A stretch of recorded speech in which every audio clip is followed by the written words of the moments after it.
Thank you for watching our video on the proposed UW program fees that are being considered at the University of Wyoming. This presentation will attempt to describe the background under which this proposal is being made and what those fees look like. Most people are probably aware that Wyoming faces some very difficult revenue challenges. Like other state agencies, UW is facing some significant and very painful budget cuts. An unfortunate reality of this situation is that UW faces a difficult choice. In order to meet this new budgeting, the university may have to reduce the number of programs it offers, and it might have to reduce the quality of some of those programs, for example by increasing class sizes. And this could have potential negative impacts on students. Alternatively, we could ask students to shoulder a little bit more of their cost of education. The University of Wyoming has attempted to develop a response to these fiscal realities that can both preserve program quality and increase the services to students so that they benefit most from their attendance at Wyoming. First, a little bit about Wyoming's current tuition costs. Let's consider how Wyoming compares to the rest of the schools in the country. If we look at schools across the country, we can see that Wyoming has the lowest tuition of any of the national universities shown here. The blue line shows in-state tuition cost, and as you can see, Wyoming's tuition and fees are lower than any other school in the country. If we look at out-of-state fees and tuition, that's the orange lines, only South Dakota has lower tuition and fees than we do. The reason that fees are so low at the University of Wyoming is due to the fact that the state has been very generous in support of its only four-year institution. Let's consider how generous this support has been.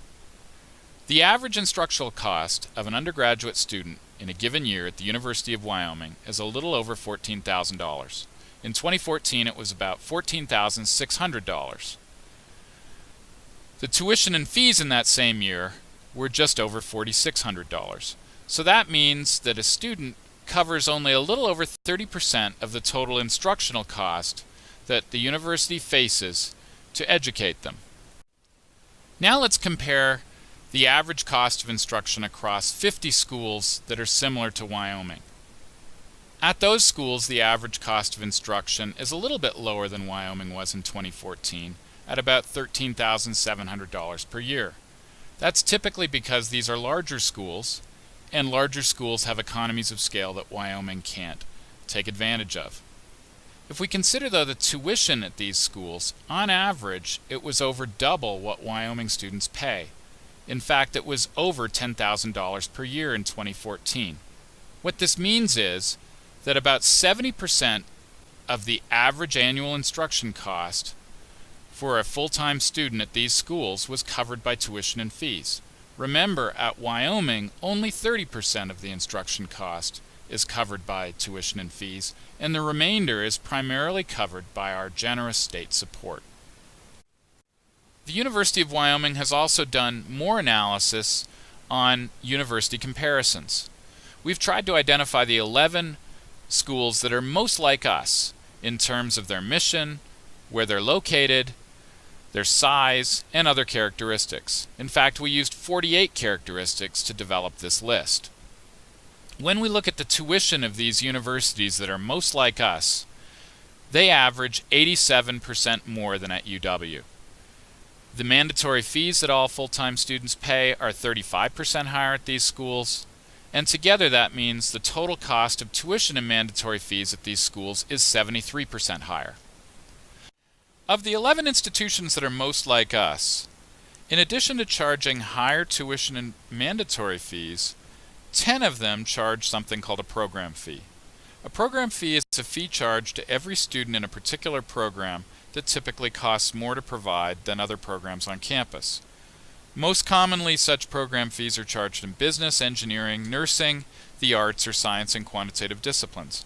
As I said, in addition to those higher tuition and fees showed on the previous slide, 10 of the 11 schools that are most like us charge a program fee. The University of Wyoming has no such fee. The 11th school, New Mexico State, also has a fee that the University of Wyoming typically doesn't charge. Instead of charging program fees, they charge something called a course fee. and a course fee is just a particular fee on courses that cost more. Again, while the University of Wyoming has a few such fees, New Mexico State charges this sort of fee on many of their classes. So of the 11 schools that are most like the University of Wyoming, not only do they have higher tuition and mandatory fees, they also have program or course fees that the University of Wyoming doesn't charge. These program fees typically range from $2 to $137 per credit hour, with an average charge being about $46 per credit hour. So why is the University of Wyoming considering program fees? Remember, the goal of this is to avoid reductions in program quality that might otherwise occur and negatively affect students at the university. So then you might ask, why didn't the university just decide to increase tuition? The committee that was tasked with this question thought about it carefully, and there are 4 reasons why program fees were considered a better approach. First, program fees are charged on programs that cost more to deliver. Students who are in those programs might be expected to pay more. This is called the user pay principle, and often people think that this is fairer. Secondly, many students are aware that different programs have different benefits for them. Often these benefits are personal, their preferences for certain disciplines over others, but also they recognize that in their career after graduation, certain programs lead to higher paying jobs. When you are in a program that leads to more benefits, you might be expected to pay more as well, or at least be willing to pay more in those programs. Thirdly, students can avoid the higher costs that program fees impose on them by taking courses that have lower program fees. Students can't avoid a general tuition increase. And finally, when you have only a flat tuition, effectively what that means is that students in lower cost programs also pay more for higher cost programs. So for example, if the cost of programs across campus goes up and general tuition goes up, students may be paying more in tuition even though they're in a program where costs didn't rise. Program fees avoid that. Another way of thinking about this is if you're in a program with a low cost of instruction, then your tuition is also used to cover costs in higher cost programs. In effect, the students in lower cost programs are paying a subsidy to the higher cost program students. This is often also considered unfair. So how would these program fees work at UW? First, they would be only charged on undergraduate classes offered on the main campus in Laramie. Secondly, the fees differ by college. So as you can see in this table, the Arts and Science College has fees ranging from $10 up to $55 per credit hour, and fees differ by other colleges. The highest program fee is in engineering, where instructional costs are highest. There, the cost is $69 per credit hour. You might also have noted, looking at this table, that if you look at the levels of these fees, most fees are lower than the average credit hour fee charged at our peer institutions. This means that while UW would be charging program fees when previously they weren't, the program fees charged at UW would be lower than those on average charged elsewhere. Most colleges will have a single program fee charged on all courses they offer. In some colleges, however, there will be different program fees depending on what type of program you are taking. For example, in the Arts and Science College, there are courses offered in humanities, in social sciences, and in sciences. All of those programs have different instructional costs. So in the Arts and Science College, the program fee that's lowest would be charged in most humanities classes and some social sciences. In the more quantitative disciplines, however, costs are higher, and in those courses, program fees would also be higher. So for example, in most math and statistics classes, as well as some social sciences, the program fee would be $20 on each course per credit hour. In other disciplines, such as field sciences, the cost would be $30, and in the lab sciences, like biology, physics, or chemistry, it would be $55 per credit hour. Additionally, costs are very high in the visual and performing arts, or what we call VPA programs. These include music, theater, and dance, and art.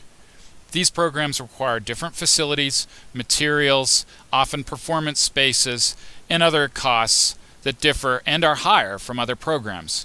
In these programs, there would be a $55 per credit hour fee. Additionally, in ag, there are also differences in the program fees. In the Ag Business program, the fee would be $20 per credit hour, while in their science classes it would be $25 per credit hour. And finally, in health science, programs would normally pay a $12 per credit hour fee, but if you're in nursing, communication disorders, or kinesiology and health, that fee rises to $42 because of the higher costs in these programs. So what are these program fees going to be used for? First, they'll be used to support the higher instruction costs in some programs, but they will also be used to provide student services that will benefit all students. In particular, we'll be trying to increase our retention and graduation rates and our employment preparation. If we consider how we compare to those 11 schools that are most like us, we have exactly the same retention rate on average that they do. That is, about 76% of our students that come in first year will return for second year. Our graduation rate is also identical to those 11 institutions. 53% of our students graduate within 6 years of entering the University of Wyoming. We also have employment preparation services, but in some cases we cannot provide the services that other schools do. Program fees will allow us to do that and to improve our students' skills so that they're more employable upon graduation. So a few things that these program fees will support. First, we're offering something called a seat guarantee. Currently, some programs just don't have the resources to offer additional classes, and what this results in is students needing classes that are filled up and they have to wait to get into them. What a seat guarantee provides is it will ensure that new sections are open as classes fill up. The resources to do this will come from the program fees. The second thing we'll be doing is expanding our advising services. We can do better in our retention and graduation rates, and we feel we can do that by having more advisors to help students when they run into problems. Currently, our advisors meet students typically once per semester to help them with their courses and to see how the students are doing. More advisors with better training will be able to help students more often, and in that way, we're going to help students get through their classes in ways that we couldn't before. Again, program fees allow us to do that. Thirdly, we're going to be expanding the career preparation services that we offer students. How are we going to do this? We're going to offer more internships, more international experiences, as well as more professional services, skills, training workshops, and resume building exercises. This will all come with additional staffing that will come in our career services centers. And finally, we'll also increase the number of student services that we have to help students when they get in trouble in particular classes. Often students have trouble in math and writing, and we just don't have the resources to help every student we could. Program fees will again allow us to do that. So what will be the student impact of these new fees? On average, students will face a $369 per semester increase in cost. But that's not really the whole story. The impact really depends on what program a student is taking. So for example, in lower cost programs, for example English, the average increase in cost will only be $178 per semester. But in the highest cost courses, like engineering, it's closer to $700. This isn't nothing, we recognize that, but these costs are not as significant as you might think. For example, if we add the proposed program fees to our current tuition rates, the increase in the cost of tuition would be shown on this chart. Students facing the average program fee cost would see the cost of attendance rise from $5,055 a year to $5,793 per year. If you'll note on the chart, the next most affordable institution, the University of Montana, has an annual cost of attendance of almost $6,500 per year. The increased cost of any program would still result in Wyoming being cheaper than the next most affordable institution. And we will still remain far cheaper than the average of the 11 schools most like us. Again, the current cost of attendance at the University of Wyoming is $5,055 per year. With the program fees that we're proposing, on average, this would go up to $5,793 per year. The next most affordable institution after the University of Wyoming is the University of Montana. They cost $6,469 per year, and that's before you include their program fees. And the average of the 11 schools most like us is $8,753 per year before program fees are considered. So even with the program fees we're proposing, the University of Wyoming will still remain among the most affordable institutions in the country. But you don't just get an education when you go to university. You also get lifelong benefits. In particular, most students find that upon graduation they can earn much more. We call this the wage premium. So if you look at this chart, you will see that a student graduating in business will see a wage premium of $1,800 per month more than what they would earn if they only had a high school degree. Students in the STEM disciplines, that is the sciences, technology, engineering, and mathematics, will see even a greater benefit. Students in those disciplines on average earn almost $2,800 more per month than a student that doesn't have a university degree. Other majors see similar wage premiums, and on average, for having a university degree, the benefit is an additional $1,460 per month for the rest of your career. So what does this mean? This means that the university wage premium increases a student's earning potential by $750,000 to almost $1 million over their career. If we want to put the cost of the program fees we're proposing into perspective, the increased cost of these program fees would be comparable to 2 months' wage premium for having a university degree. In other words, compared to the benefits of having a university degree, the increased cost is very small. A little bit more perspective. Here at the University of Wyoming, we're really proud of our graduates. On average, our graduates earn $46,100 in their first job after graduation. This is significantly better than most of our peer schools, where the average is only $41,000 per year after graduation. Secondly, our University of Wyoming graduates, because of the low cost of attendance, have very little debt. On average, only 36% of students have any debt upon graduation, and they pay $192 per month to support that debt. The proposed fees would only increase this to $220 a month, and remember, that would only affect about a third of the students who attend. So the bottom line is this: we face a lot of revenue challenges, but we can be better. We will continue to be one of the most affordable universities in the country even after these program fees go into effect, if they are approved. It is the case that UW will cost more for students, but we will improve the value that students receive. In particular, we'll use these program fees to improve retention and graduation rates. We will improve the career readiness that our graduates have, and we'll ensure that our programs are of better quality. If you have any questions or comments, please feel free to contact me. My email is below. Again, I'm Rob Godby in the Economics Department. Or you can contact the university president directly. Her address is also below.